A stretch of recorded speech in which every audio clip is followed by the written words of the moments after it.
I'll tell you, anytime you start, and I can resonate with Tad's comments preaching this morning, anytime you start a new class, right? Especially when you're going from kind of topical in nature to a book, it's a bit nerve-wracking. So, we may have to work a little harder to keep the discussion going, because it seems like we all get the most out of discussing the topics versus me reading from the sources that I've put together. Good morning. No, it's good to see you. We'll always make room for you. So I have two commentaries that I used, as sources. Generally speaking, I like Kaufman as kind of the source that I trust. But interestingly enough, and I know, Dan, you gave me both of these, so I'd be curious to get your perspective. You did a study on Job at the Church of Christ in Marshall when you were there. I actually like this Haley commentary better than I did Kaufman. What did you think? I don't remember anymore, but yeah, I used to both. It's been so long. Yeah, the Haley actually was very good, and I'm actually going to start by reading a portion of the introduction about the book, and then we'll jump into chapter 1. I thought this set up Job really, really, really well. And what's interesting about Job, as you're studying, and even as we're in here, it's really easy to kind of think about the what ifs and to almost get caught up in analyzing what's going on, even while you're reading and studying and preparing. And so I thought this introduction really was a good foundation for us getting started. So here we go. In the story preserved in the book of Job, the Lord draws back the curtain of a great man's heart and lets us behold the struggle that took place in his soul as he grappled with one of the universal problems of life, that of suffering without any known cause.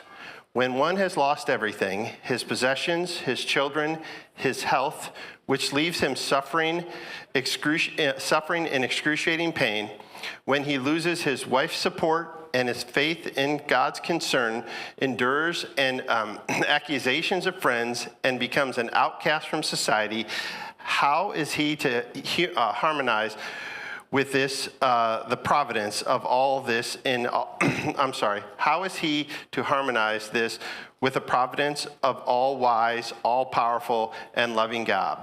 Job cries to his friends for sympathy, and he receives only accusations of being a great sinner who is reaping the just harvest of his sinful life. He cries out to God, seeking an explanation and companionship with him, but receives only silence as answer in his search for questions. Probably no one of us has suffered at the time of Job, suffered one time as Job suffered, but each can relate one or more of the calamities that befell him. Should one or more of these evils fall upon us with the same insensitivity that they fell on Job, would we not raise questions of God's providence and benevolence, especially if we knew not the cause? Job represents the individual, but suppose a series of disasters should fall upon community or a nation, or internal conditions should become such that all the people suffer in some measure. Even though the cause could or may be known, even though the questions might loom large before us, we'd still search for answers. And so, that's the nature of this book as you look at chapter 1, and as you look at chapter 2, and as you move through it. There's a lot more questions that could be asked, when you start this, than answers, as you dig into it, right? As I was studying, once again, I was left with questions, right? There's things that I question, and there's a couple of things that I'll hopefully remember to refer to that really drive home. At the end of the day, God's in charge, right? And then at the end of the day, we don't always understand why God does, what he does. And so We'll look at how Job handled it. We'll look at, how Job responded to it. We'll look at how those around Job responded to it, right? And we'll examine their actions and their behaviors, and hopefully we'll identify some things that can apply to our lives. So what I'd like to do to avoid reading as much as possible is, kind of go through maybe 3 or 4 verses at a time. We'll just kind of look at those verses, and we'll talk through, how they might relate to our lives, what your perception are of them, and we'll just kind of work our way through it. So in chapter 1, verse 1 of Job, in the land of Uz there lived a man whose name was Job. This man was blameless and upright. He feared God and shunned evil. So we know right out of the gate, right, that Job was fearless, he was upright, he feared God, and he shunned evil. So right out of the gate, we're told very plainly he was a holy man. He was a man who believed in God. He had 7 sons and 3 daughters, and he owned 7,000 sheep, 3,000 camels, 500 yoke of oxen, and 500 donkeys, and had a large number of servants. He was the greatest man among all the people of the East. So not only was he a God-fearing man, he was also very blessed with physical blessings, right? Lots of animals, lots of servants. The Lord had blessed him. So we know right out of the gate that he was both living right and that he was in a very good position in terms of worldly means. Moving on to verse 4, his sons used to hold feasts in their homes on their birthdays, and they would invite their 3 sisters to eat and drink with them. When a period of feasting had run its course, Job would make arrangements for them to be purified. Early in the morning, he would sacrifice burnt offering for each of them, thinking, perhaps my children have sinned and cursed their God in their hearts. This was Job's regular custom. Okay, so looking at those first, 6 verses, 5 verses, what are some observations that you might have beyond those that I made and beyond those that are pointed out pretty clearly there? Well, it seems that you can be rich and still be holy. Okay, that's. And riches doesn't necessarily have to take you down the road to perdition. You could still have riches and use them in God's glory.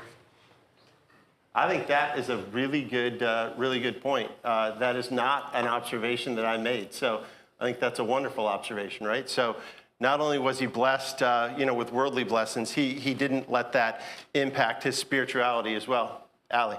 One of Job's greatest assets was that he feared God. And you look at the very last verse of Ecclesiastes, it's the whole duty of man to fear God. Okay, so Allie said, if you didn't hear that, one of Job's greatest assets was his fear of God. Absolutely. So 2 really good observations there in just the first few verses. Bill, was that your hand in the back? Yeah, this was, of course, the time before the law had been given. This was the time when the head of the household could potentially, speak or hear directly from God. And as William stated, when the people of that time respected God and put God first, he blessed them. And it's obvious that he blessed Job beyond anyone else in that area. So Job had respect and he had a relationship with God. Like Allie said, he feared God, but he also knew that his children were also human. And so preemptively, not because of what they did sin, he said preemptively he would, as his custom was, he would offer sacrifices for their potential sin, what they had potentially done. And that relationship with God is very telling, right? He was constantly on the lookout. He was constantly in his mind was what does God want me to do? And how should I live and how should my kids live in accordance with the will of God? Yeah, I mean, great observation, Bill. I think you can't take lightly, verses 4 and 5 there, where, the kids were obviously conducting feasts, and to your point, Bill, he proactively, prayed and he proactively sacrificed for forgiveness of any sins that they may have committed. One thing that it doesn't state, but it alludes to, is that he was taught very well when he grew up. So he had a sound faith that strengthened him through all of this. Yeah. I mean, he obviously was taught well. What's really interesting is, we don't know a lot about his background other than we, read here. But he obviously was raised and taught well, and developed a very firm faith that has held with him through adulthood. Any other observations? One thing to notice is this does not take place in Israel. Right. It's taking place outside of Israel someplace. So it's not that just because he was one of the children of Israel that he believed in God and was blessed by God. And he may have been. It doesn't tell us what his background is. Right. But he's not living in Israel. It doesn't take place in Israel. So even back here, God was still blessing those outside of Israel. Yeah, it's really interesting. I didn't, I read a lot about this in the commentaries, but there was history on kind of where this was located and, how it played out over time, in future generations and years. But yeah, you're absolutely right. Keith. This last statement where it says it was his regular custom, Bill mentioned that. He was very concerned about his kids and his life and pleasing God, and that's because of his fear and respect for God. So being on a constant basis, I think, and I know a lot of us do think about where we are with God daily when we have our downtime. I can see where Job kept saying, but why? What is this all about? And why am I getting all of this? I can see Job questioning God and doing it right, not condemning God, but he is highly concerned about his relationship, his family's relationship with God. And I don't know, to me that is very interesting. It helps me to see how he wants to ask God what's going on in a wise way. Yeah, I think one of the observations I made here, Keith, is, and obviously you see this play out, as we get deeper into the book, but there was a level of spiritual maturity there, in the way he approached his relationship with God. And then in that level of spiritual maturity, obviously really dictated the way he reacted to the events that unfolded in his life, right? And so we all really, are at different stages of spiritual maturity, but that spiritual maturity ultimately dictates, kind of how we respond to circumstances, right? And we've talked about that in previous classes.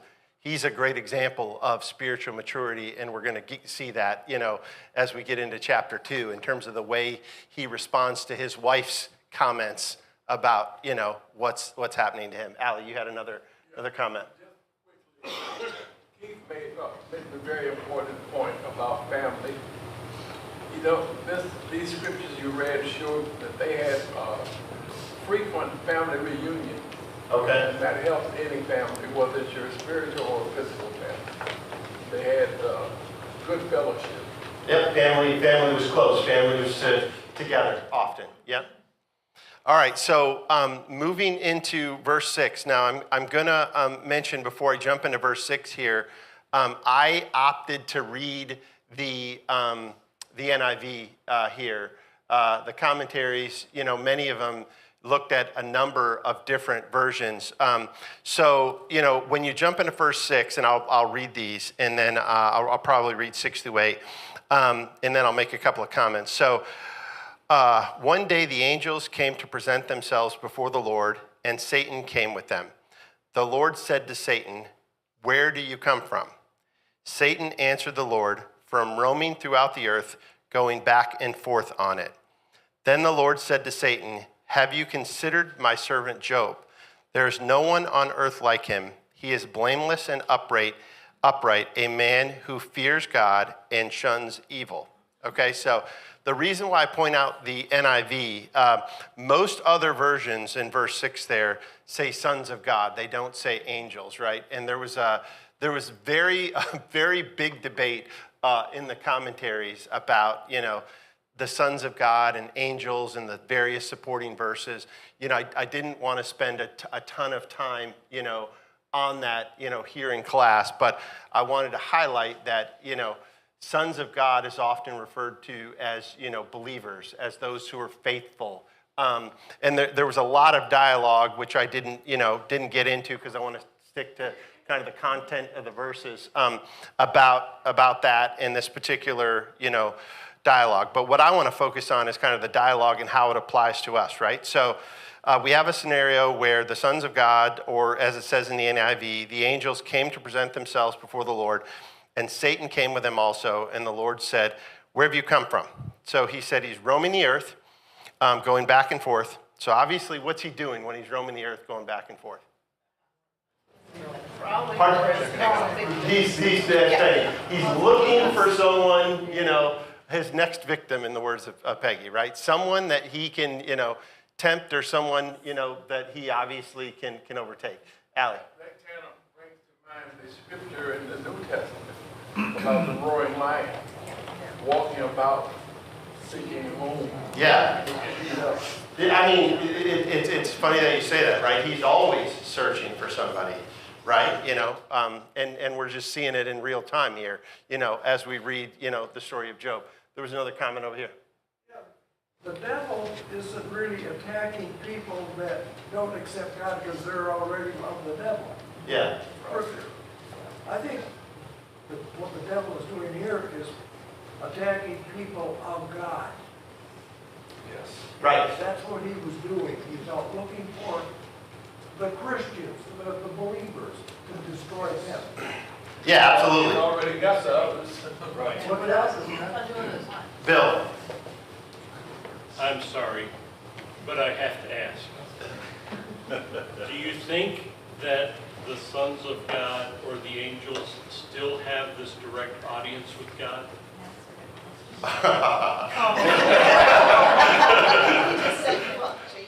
Are you talking in the context of here, or are you?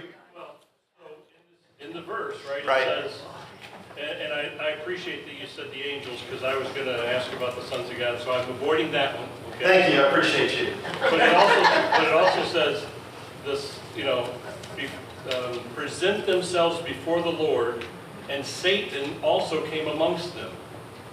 Do they still have this opportunity to have this direct? Does Satan still have the opportunity to speak directly to God like that?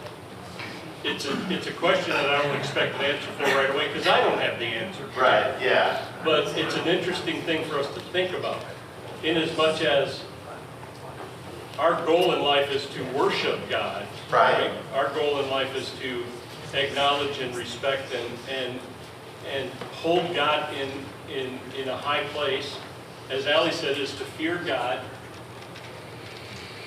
But oh my goodness, these guys, whoever they were, they had a direct audience with God.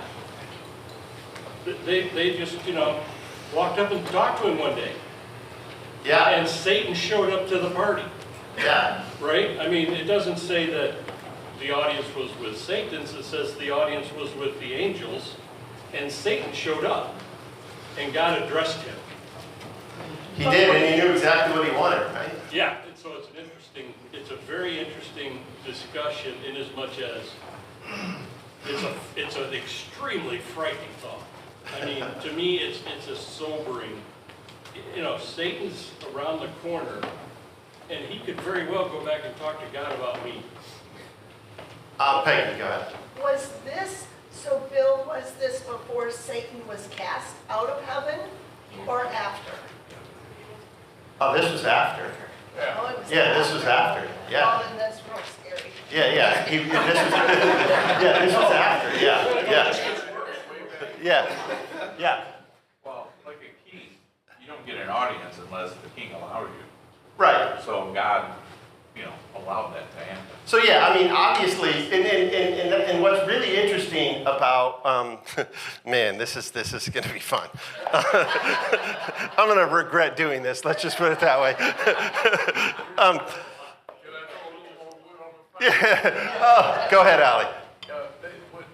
We're talking about this verse 6 begins with the sons of God. Right. And if you go back to Genesis chapter 6, verse 2, Yeah. it also mentions the sons of God. It does. So if these are the same ones. It's actually, so many of the commentaries it references, that Genesis 6 chapter, relative to here, and speaks specifically to it being the same, the same audience, right? Yeah. So yeah, Peggy, I mean, to your point, so this was after, obviously Satan was cast out. And there's a lot to be said.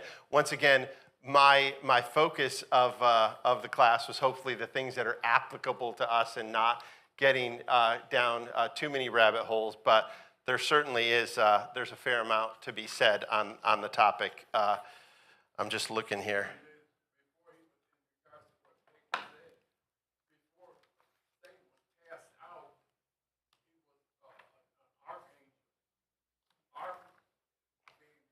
Arcade being the Greek word for beginning or ruler. So he had some status in heaven, but that wasn't good enough. He wanted to be above God, but that was after he was crushed. Yeah, absolutely. I'm just looking here, Peggy, because there were a couple of things that Dan had highlighted in this commentary that elaborate a little more. I was just trying to avoid going there if we could, but I may be sucked into it. If I don't cover it this class, I'll cover it next. Was there a comment? Go ahead. It's interesting that the name Satan literally means accuser. Accuser, absolutely. Or, as we've often termed it, the pot stirrer. And he likes to just get in and just try to stir things up to cause problems, to cause doubts, to cause, any kind of turmoil that he can among the believers of God. Yeah, so Bill and Peggy, I'm going to come back to that one. I highlighted a couple of things and made some notes, but I'm going to come back to it to make sure I have my thoughts in order there. So we'll start the class with that next week. How's that sound? All right, so we're going to kind of continue on here. I'm going to make a note really quickly that we're going to start next week. Oh, Allie's actually going to cover for me next week because I'm going to be in Ireland, so it'll be the week after.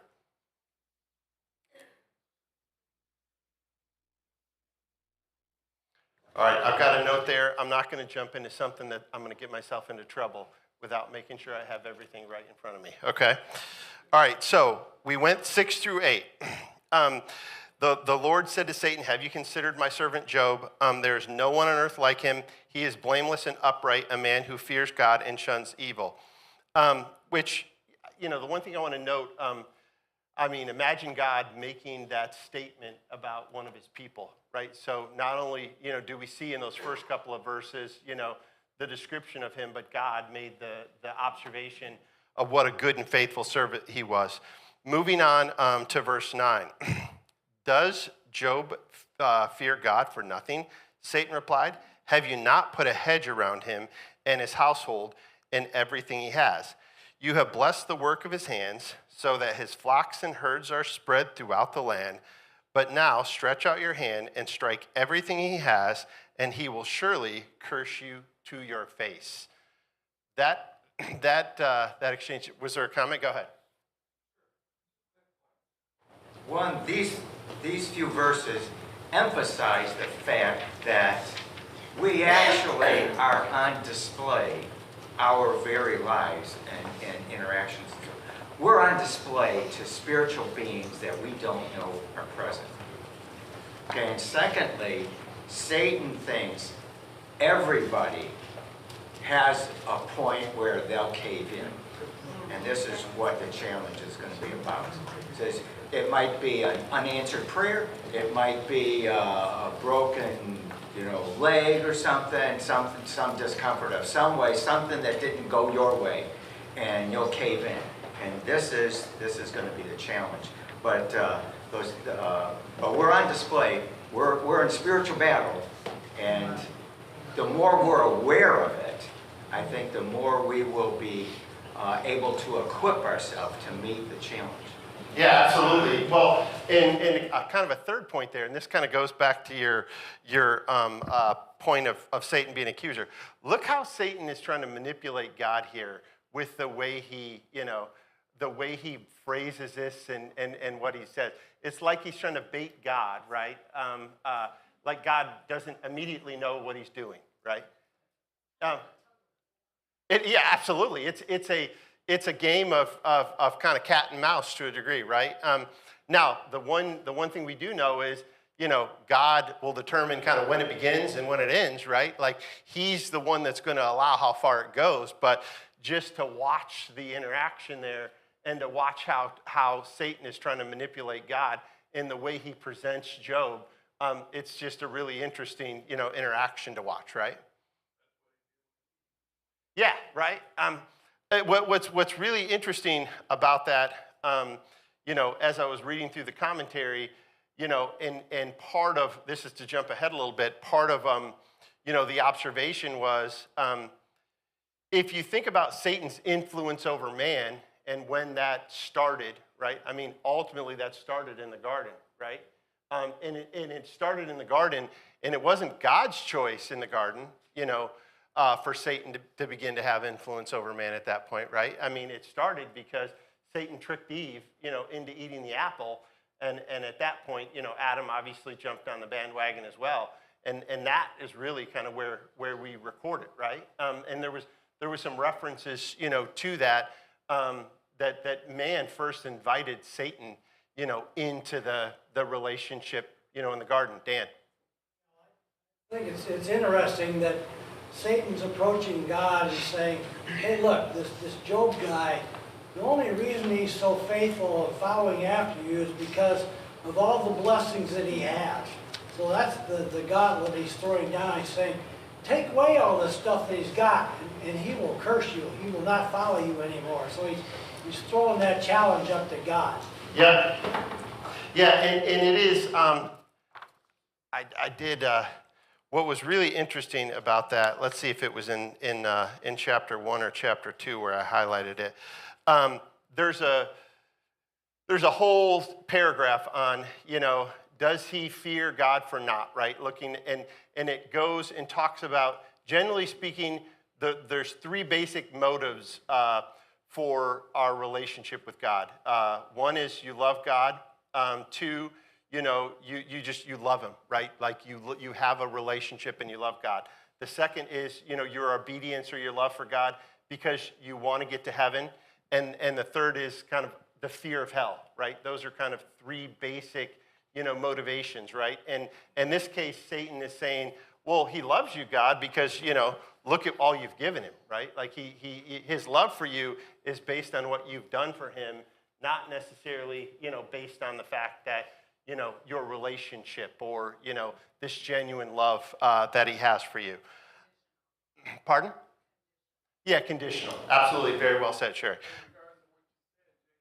I think that's why the book of Job starts out with all of his prosperity, all the things that he had. Even 500 yoke of oxen, that's really 1,000 oxen, because the yoke is two. Yeah. So he was a rich man. He was a rich man, and so let me ask this question, kind of thinking ahead, right? Would this book have been impactful if Job didn't have as much and he was afflicted with, the same things? Satan doesn't care about your wealth. Okay. He wants your soul. Yeah, he definitely wants your soul, right? But to have so much and to lose it all, it just increases kind of the dramatic nature of everything that unfolds here in Job, right? That's covered in First Corinthians. There is no temptation taken with such as is common to man, but God will make a way for you to escape. He won't let you your burden. Not more than you can bear. Absolutely, 100%, Alan. Bill. This is a really good point about Job's wealth, right? Because even in Christ's time, Jesus spoke to the rich man, the rich young ruler, and said, all you got to do is give up everything that you have and follow me. And he couldn't do it, right? He couldn't accept that as an option. And when you look at the people of this world today, it is so difficult to get through and discuss heaven, hell, sinless, the effect on their souls relative to sin when they're doing so well, right? There's people in this world today that are doing so well that they think it doesn't matter. God doesn't. He obviously is blessing me the way I live right now. Why should I change? Or they don't even think about God. And so when it comes to having someone of such elevated status in the book of Job to be tested and to survive that test, you wouldn't expect it from somebody that was, destitute and didn't have a penny to spend. If they became faithful, they're already suffering. Right. They're not giving anything up. They're already suffering. What's the big deal for them? But if it's somebody that has what appears to be everything in this world, and they physically lose it all, and they're still willing to hang on to their faith, the significance in our environment is more important. Not, like Ali said, not according to Satan, but most definitely not according to God, because no wealth is of importance to God. It's man's ability to withstand the downside of the good, even when presented with the good side of God's blessings, right? Yeah, Bill, and I think you said it well, better than I did. I was trying to articulate that point. It's not as though Job had a couple of oxen and a couple of donkeys, and an acre of land, and it was wiped out. The dramatic effect of the wealth that Job had and the visibility that Job had, in the community as a result of the way he had been blessed, and where he going from that to nothing, I think it makes the story, that much more impactful for those who, who read it or hear it. But to the person who loses everything he has, whether he has little or a lot, it's still devastating. Absolutely, I agree completely. I was referring more to the kind of the dramatic impact of the story. But yeah, you're absolutely right. If you lose everything, you lose everything, right? It doesn't really matter, how much you had to start with. It is attitude, because we learned right from the beginning. It's much harder for a person to come down than it is to go up. When you've been used to it, and you've had it all your life, and then possibly lose it, but probably would be very hard. It's always hard the other direction. What's interesting to me is through life, it always amounts to two things. Two things. It's always about power and money. Power and money. It always seems to matter. If it's a business, if it's anything in life, family, it's always about power and money. Well, unfortunately, and not to get too far off track, but I think, Lila, you make a really good point that both power and money, they have a tendency to corrupt, more so than a lot of things, right? I mean, there's certainly a lot of sins, right? But if you just look at some of the things in politics, et cetera, we've got an election coming up, so we're not going to talk politics, but generally speaking, as if you look at politicians, unfortunately, the desire to stay in power and the desire, for some of the things that come along with that, corrupt good people, right? So, vanity, vanity, all's vanity. I like that because even though we work hard, and I don't know if we're really teaching our children that what's important as far as the status goes in this life or what lifestyle you should lead. None of that stuff is vanity, vanity, all is vanity.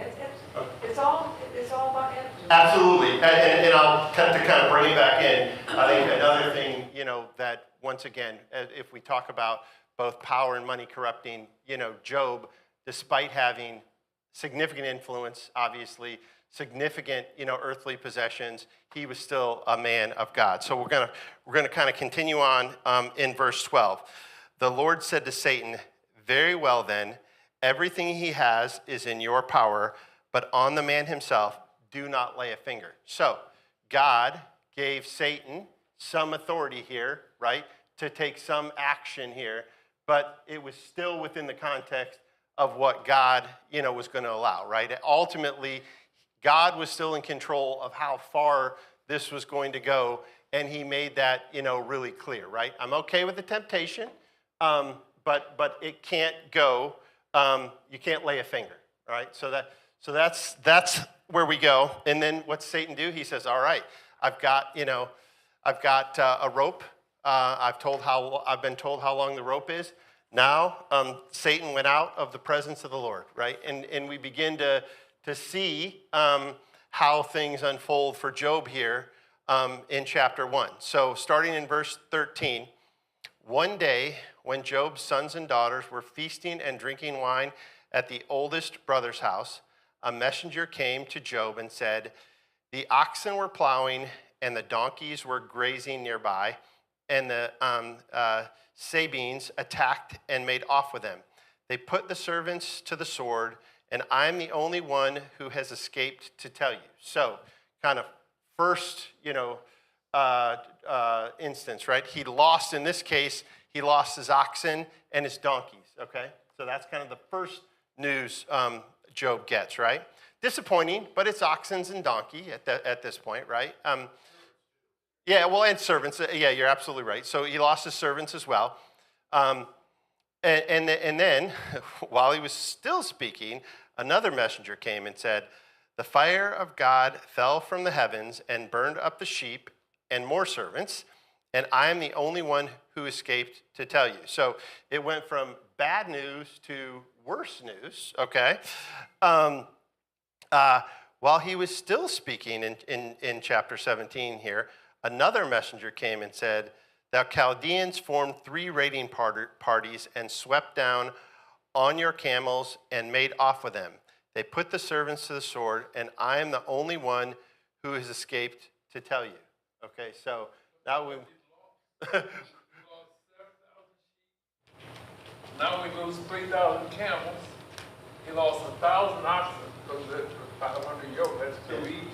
And he lost 500 donkeys. And all the servants, right? There were 10 in each one. And he killed all his workers. Yeah, so a bad day keeps getting worse, right?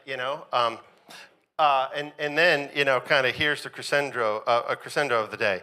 While he was still speaking, yet another messenger came and said, "Your sons and daughters were feasting and drinking wine at the oldest brother's house, when suddenly a mighty wind swept in from the desert and struck the 4 corners of the house. It collapsed on them, and they are dead. And I am the only one who escaped to tell you." All right, so what do you imagine was going through Job's mind, by the time we got to the fourth, I guess the fourth report that he received that day? Yeah, right. What next? Well, the scale of that loss, right? I mean, just grappling with the loss of the wealth, obviously, right? Which can be replaced, but then you get to the servants and you get to the kids. I mean, it's hard to fathom that kind of loss, right? And it wasn't like that kind of loss over a week, or it was within, I guess you could assume within hours, right? The way it kind of unfolded. There was a comment over here. Faithful, and now he's questioning God. Why me? I think he may be questioning why, right? Like, I think the question of why certainly would be one that you'd ask, right? What have I done would be probably the first thing I would ask myself, right? That's a good question, but you can ask that question 2 ways. When something bad happens to you, like it did to Job, you can say, "Why me?" Right. But when something good happens to you, you can also ask the same question, because we don't. Absolutely, and when we get into chapter 2, we see him say, can we not accept the blessings of God and question, those things that aren't, blessing, or those things that, the good that doesn't come from God. So yeah, so obviously, pretty significant loss in a relatively short period of time that I don't know that any of us could really relate to the scope and the scale of what he lost. Key thing here, to Job's credit, is he acknowledges the Lord right away. Yeah. And right away, he would say, hey, I came in with nothing. Who am I to demand or expect all these riches? Okay, so the Lord, the Lord gave, the Lord's taken away. It's up to him. I'm his servant. I'm the servant of the Lord. And whatever he does, it's fine with me. That's the takeaway that we should have. Yeah, absolutely. I was going to get to the response. There's no question. And going back to I was kind of asking observations on how you might feel with that level of loss, right? But it's the spiritual maturity that he demonstrates, to your point, as we get down into verses 20 through 22. At this, Job got up and tore his robe and shaved his head. Then he fell to the ground in worship. So, to your point, his response to this was to worship God, right? To immediately turn to God, despite losing his children, his servants, and essentially, his livelihood, right? The first thing he did, and that tells us that God's judgment of his character and how he would respond to that when Satan challenged him was exactly what, it was exactly what God expected of him, right? Okay. He had a wife. Yeah, absolutely. Yeah, no question. And yeah, we've not seen where she comes into play until we get into chapter 2. You're absolutely right.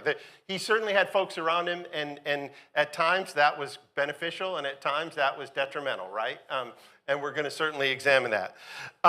So he fell to the ground in worship. He responded exactly the way God expected him to respond. And then we read in continuing in verse 20, naked I came from the mother's womb, and naked I will depart. The Lord gave, and the Lord has taken away. May the name of the Lord be praised. In all this, Job did not sin by charging God with any wrongdoing, right? Ali said, that's another way of saying there's no U-Hauls at the cemetery. So that actually worked out, because I think we just have like a minute or two left. But, I'll come to you next, Brian. I think, the example of, God giving Satan a leash there, but drawing a line as to how far he could take it, and God knowing exactly, how Job would respond, and Job responding exactly how God said he would respond is an example, all of us. Brian? Fairness, Satan basically told God, you're not being fair, right? It's not fair to say that he's worshiping me in an upright man, because it's not fair because you're blessing him. So give me the right to go and destroy everything. Well, was that really fair, right? Was it fair that we destroyed it? And so we get this idea often as well, that we're in our own lives of what's fair and what's not fair. And it's really a kind of a child, that's what our kids say. That's not fair, right? We kind of start doing that with God. We start looking around, we look at what other people have and that kind of thing. And we start saying what's fair, what's not fair. It's not, instead of having the idea that we are servants as common. It may not be fair, but God determines what's fair, right? At the end of the day. All right, so Allie's going to cover for me next week, and then we'll pick back up in chapter 2, 2 weeks from now. And then we're going to run through the end of the year, and then I believe they have someone lined up to take over January 1st. So we'll talk more of that in the coming week. So, all right, thank you very much. Have a great day.